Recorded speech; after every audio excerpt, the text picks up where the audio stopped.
rien dans le... Pas de son. Oui, bah ça c'est... Oui, c'est sûr.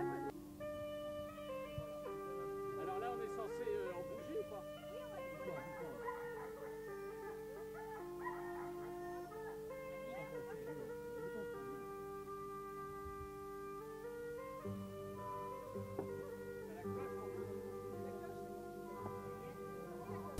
Je crois que ce fil conducteur qui a été choisi par notre petit groupe de mise en scène scénario a apporté des idées extraordinaires dont il a fallu trier et tirer en effet sur quelques fils pour faire des choix.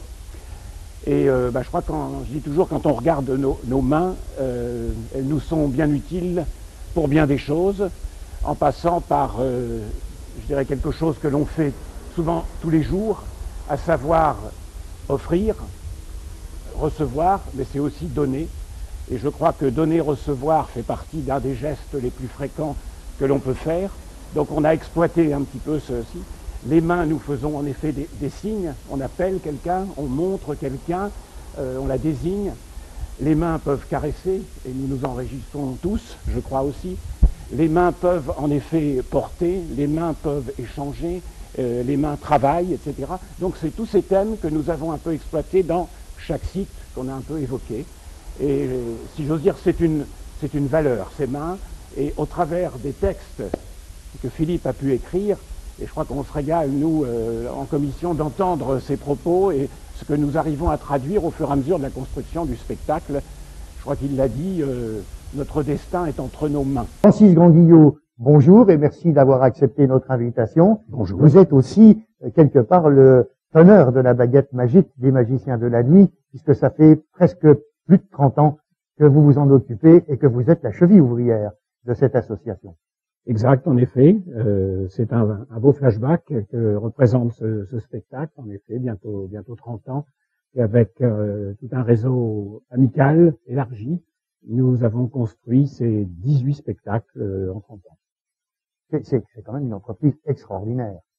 Ça a été une entreprise associative et bénévole qui, en effet, d'année en année, a pris beaucoup de corps, beaucoup d'expérience, beaucoup d'importance aussi, puisque les tout premiers spectacles qui se déroulaient au château de Valmont, c'est le berceau d'ailleurs de votre association. C'est le berceau de l'association, en effet, dans ce château bien connu des gens du pays de Caux et même de plus loin, où est née notre association, puisque, en effet, j'ai pris l'initiative un jour de lancer cette idée de créer des spectacles au cours de traditionnels feux d'artifice qui sont devenus, d'année en année, des sons et lumières, musicaux, théâtreux, on peut dire, un peu aussi, avec une figuration qui est montée jusqu'à 200 et plus de 200 figurants. Alors, ce qui est intéressant, c'est que en presque 30 ans de vie, vous avez connu les parents, maintenant il y a les enfants des parents, et il y a même parfois les petits-enfants qui vous ont rejoints pour bénévolement participer aux figurations des spectacles que vous montez. Et oui, c'est donc la 3e génération, ça perdure, c'est signe que je pense ce que nous faisons convient aussi à la génération qui suit, et d'avoir nos petits-enfants, c'est mon cas personnel d'ailleurs, dans la figuration, c'est d'une part amusant, émouvant et important, je pense, c'est un peu la preuve de l'intérêt de ce genre de manifestation. Alors moi c'est Christine. Christine. Et votre rôle dans les magiciens de la nuit? Je viens vendre mes légumes et je viens acheter du pain sur le marché pour ramener chez moi ce soir. C'est la première fois que vous participez à une telle manifestation, vous êtes déjà une habituée? C'est la 3e fois je crois. Qu'est-ce qui vous a poussé à participer à ce genre de spectacle? C'est le fait que ce soit tout en bénévolat, qu'il y ait un super esprit de coopération et qu'il y ait 3 générations, voire 4, qui participent au spectacle. Je trouve ça trop bien. C'est parfait. Votre âne, comment s'appelle-t-il? Carambar. Carambar. Et il a quel âge? Il a 10 ans, Carambar. Il est de Valmont? Il est de Bénarville et c'est son 2e spectacle déjà avec les magiciens. Juliette, c'est également une habituée des spectacles des magiciens de la nuit. Depuis combien d'années vous y participez? Depuis que j'ai 6 ans, aujourd'hui j'en ai 23, donc 13 ans si je compte bien. Vous vous souvenez de votre premier rôle? Mon premier rôle, je devais être aussi en moyenâgeuse, enfin en paysanne, en petite fille paysanne qui allait faire le marché au Moyen-Âge et voir les combats de joutes, en Pierrot au final, les couleurs, on en a fait plein des rôles. Hein. Et pour ce soir, qu'est-ce que vous allez interpréter alors finalement? Aussi une paysanne, mais plus âgée maintenant. Je vais essayer de vendre des choses, de la laine à Célia. Vous êtes en pleine répétition. Vous êtes une mendiante depuis combien de temps? Depuis que les répétitions ont commencé, c'est-à-dire une petite semaine. Vous avez toujours été mendiante pour les magiciens de la nuit ou Non. vous avez interprété d'autres rôles précédemment? Oui, j'avais fait les repasseuses de gare il y a 2 ans. Une des repasseuses. Aujourd'hui, c'est plus difficile d'être mendiant? Oui, parce que tout le monde nous chasse. Et mon gamin, quel rôle tu interprètes avec les magiciens de la nuit, dis-moi? Mendiant. Mendiant aussi? Tu commences formidablement bien dans la vie. Oui. C'est le métier que tu veux faire plus tard? Non. Alors il est utile quand même de rappeler que les magiciens de la nuit ont fait tout, si je puis dire, de A à Z, y compris la création des costumes, y compris la lumière, y compris le son, la mise en scène, la préparation des gradins, toute la logistique. Oui. Finalement, comment avez-vous réussi à réunir autant de monde avec autant d'enthousiasme bénévole? Vous savez, quand on rassemble des gens par relation amicale, dans certains contextes ou autres, on s'aperçoit que chacun a des compétences particulières. Un tel va savoir en effet manipuler telle ou telle chose, a des compétences en dessin, d'autres un peu très discrètement ont des capacités pour écrire, d'autres s'intéressent ou se motivent à la lumière, au son et bien d'autres choses. Et là, toutes les compétences sont mises au service du projet que nous montons. Et je pense que ça aussi, ça a été quelque chose de très fort. Et quand la confiance est là, la fidélité, on s'aperçoit que les gens apportent même encore plus. Parmi tous les gens qui gravitent autour de ce projet, je l'ai dit plusieurs fois, il y a un réseau de gens professionnels, mais qui ne sont pas là à titre professionnel, qui sont là à titre bénévole, et qui mettent à disposition du matériel aussi, ce qui facilite beaucoup de choses. Et quand Francis Grandguillot, en 18 spectacles, ce sont plus de 60 000 spectateurs. Comment faites-vous pour choisir vos thèmes et comment vous les travaillez? Je dois vous dire que c'est un moment très important qui ne se fait pas en une seule réunion. C'est-à-dire que notre commission, qui regroupe, on va dire en moyenne, une douzaine de personnes, nous faisons ce qu'on appelle vulgairement un brainstorming, c'est-à-dire qu'on jette des mots, des idées, etc., que l'on classe, et on essaye de trouver des thématiques, on va dire, réalisables par rapport à un principe de spectacle nocturne. Donc, trouver un thème, trouver un fil conducteur, est-ce que c'est historique, est-ce que c'est local, est-ce que c'est sur une autre thématique? Si je prends l'exemple du spectacle d'il y a 2 ans à Ougerville, à côté de Colleville, c'était le thème des couleurs, on a appelé ça la fête des couleurs, et nous avons illustré nos tableaux sur ce thème des couleurs. Si je prends un autre spectacle qui s'appelait Page de vie, ça évoque en effet quelque chose de très important qui partait d'une rencontre d'un personnage qui était un Pierrot, qui rencontrait une petite fille qui lui posait, comme à tous les Pierrots, des tas de questions sur la vie, sur les hommes, etc. Et le Pierrot lui répondait, et nous avions donc illustré ces réponses sur ces pages d'histoire des hommes en traversant l'histoire.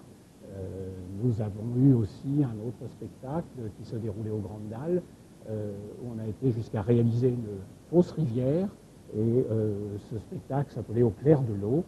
Et au clair de l'eau, qu'est-ce qu'on peut imaginer autour d'une rivière? Qu'est-ce qu'on rencontre? La nature, la poésie et bien d'autres choses. Donc c'est grâce, je dirais, à une confrontation, à des propositions d'idées, au fur et à mesure, en quelques réunions, on va trouver notre thème et notre fil conducteur.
son activité.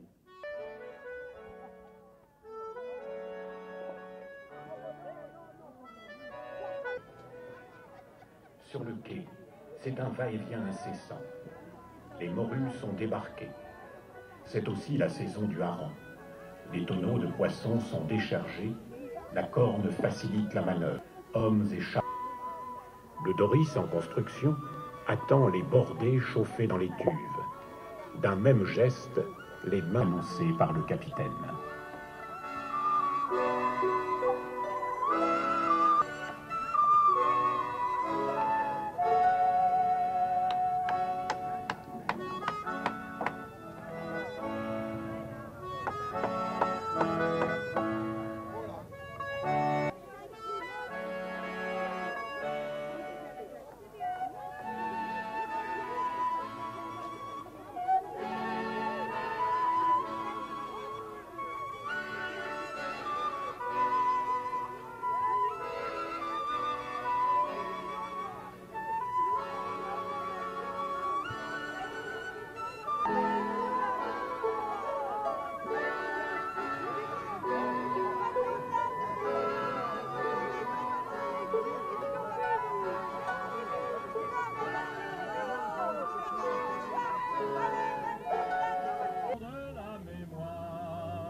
Annette Batondi, ça fait presque 30 ans que vous êtes une fine aiguille pour les magiciens de la nuit, encore pour aujourd'hui et pour les spectacles à venir.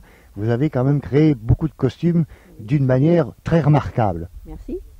Oui, en effet, ça fait 30 ans de magicien, de couture, 30 ans de passion, 30 ans de plaisir, 30 ans de partage avec tout le monde. Et ça nous fait plaisir aussi de participer, malgré tout quand même, avec tout le monde, de présenter les choses et de voir que le public est ravi, quoi. Voilà. C'est parfait. Combien d'heures de travail ça représente dans une année pour préparer un spectacle de ce style? Déjà, nous avons 18 mois de réunions avec le metteur en scène pour déjà avoir une première approche des choses. Et puis, depuis le mois de novembre, nous travaillons pratiquement tous les jours. Comment vous faites pour retrouver les modèles d'époque? Nous allons beaucoup à la recherche dans les magazines, dans des livres, des bibliothèques, Internet, là où on peut trouver vraiment tout ce qu'on a besoin, quoi. Autour de vous, vous avez des petites mains pour vous aider? Oui. Alors j'ai ma collègue Françoise qui est là et puis il y a aussi cette année des gens qui nous ont aidés un petit peu dans la couture.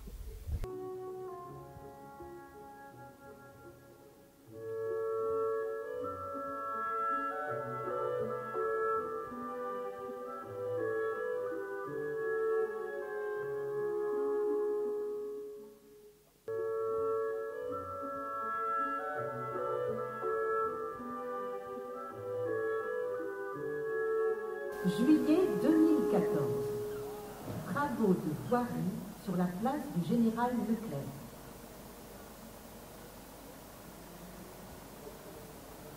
Non, Michel, t'es pas de niveau. Remonte. Oui, comme ça.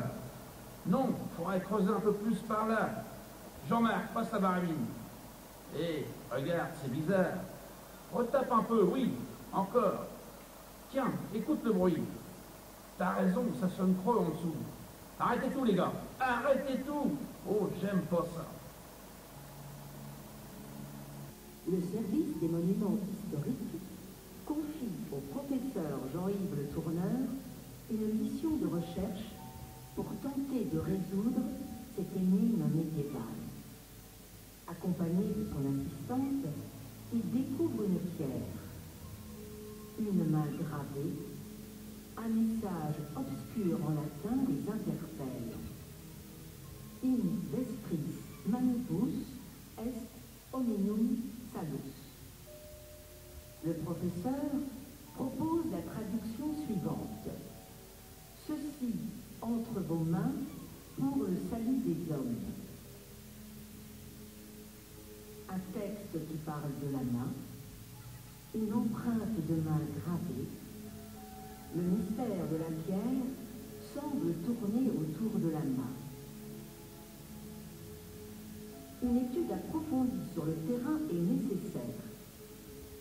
Avec le professeur et ses élèves, partons ensemble tout autour de l'église abbatiale à la recherche de réponses.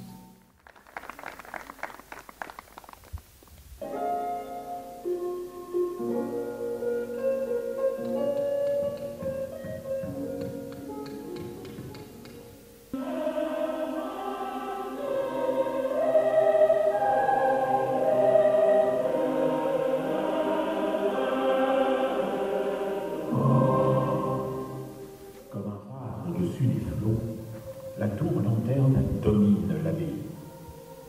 L'esprit a conçu ces lignes verticales délivrées de la pesanteur. La main, avec précision, a tracé l'épure. Puis a saisi l'outil pour que s'élancent vers le ciel volumes et lignes en géométrie sacrée. Élévation de la pierre, élévation de l'âme, élévation de l'homme.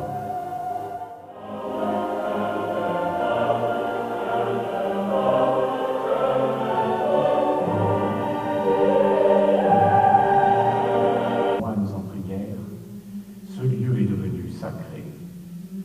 Sous les voûtes du cloître, le chant s'élève et résonne dans l'espérance de la paix et de l'au-delà.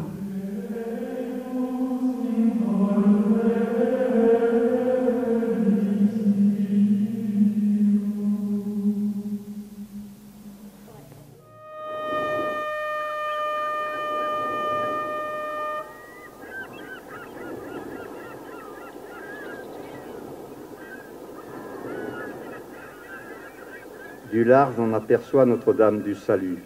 Et déjà, c'est l'entrée du port. Mes deux sœurs sont là et aussi ma mère. Le même geste de la main. C'est bon de revenir, de retrouver Fécamp, la terre ferme, le port, son ambiance, son activité.